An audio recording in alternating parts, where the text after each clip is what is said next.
প্রকাশ্যে এবং গোপনে সর্বাবস্থায় আল্লাহ রাব্বুল আলামিনকে ভয় করে আল্লাহকে হাজির নাজির জেনে তাদের সমুদয় দায়িত্ব জনগণের প্রতি অর্পিত দায়িত্ব পালন করবে। হযরত উমর রাদিয়াল্লাহু আনহু বলেছিলেন, ফুরাতের কুলে একটা কুকুরও যদি না খেয়ে মারা যায়, আমি উমরকে হাসরের ময়দানে আল্লাহর দরবারে জবাবদিহি করতে হবে। সেই ধরনের আল্লাহ ভীরু, পরহেজগার, আমানতদার, বিশ্বস্ত নেতা এবং দায়িত্বশীল আমাদের প্রয়োজন।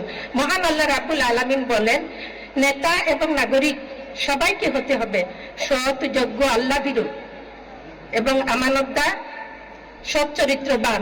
মহান আল্লাহ বলেছেন, জনগণের লোকেরা যদি আল্লাহর উপরে ঈমান আনে এবং আল্লাহকে ভয় করে চলার নীতি অবলম্বন করে, তাহলে আল্লাহ রাব্বুল আলামিন আসমান এবং জমিনের সমুদয় রহমত বরকতের দরজা তাদের জন্য খুলে দিবেন। বাংলাদেশে শান্তি সুখের সেরকম একটা কাঙ্ক্ষিত সমাজ এবং দেশ গঠন করা সময়ের ব্যাপার।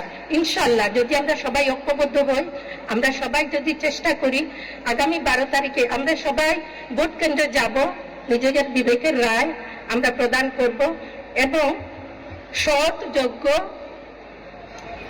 ইমানদার, আমানতদার প্রার্থী এবং নেতাকে আমরা বাছাই করে নেব, যাদের হাতে দেশ এবং জাতি নিরাপদ থাকবে।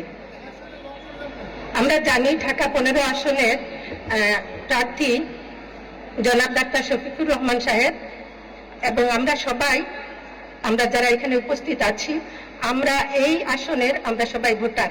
আমরা ভোটও দেব, দোয়াও করব এবং সার্বিকভাবে সহযোগিতা করব, যার যার ভূমিকা এবং দায়িত্ব পালন করব দেশের জন্য, জাতির জন্য, উম্মার জন্য। মহান রাব্বুল আলামিন আমাদের সবাইকে আমাদের প্রত্যাশিত কাঙ্ক্ষিত দায়িত্ব পালন করার তৌফিক দান করুন। সবাইকে আল্লাহ সুস্থ রাখুন, আমাদের পরিবার পরিজন সবাইকে আল্লাহ হেফাজত করুন। 24 শহীদদের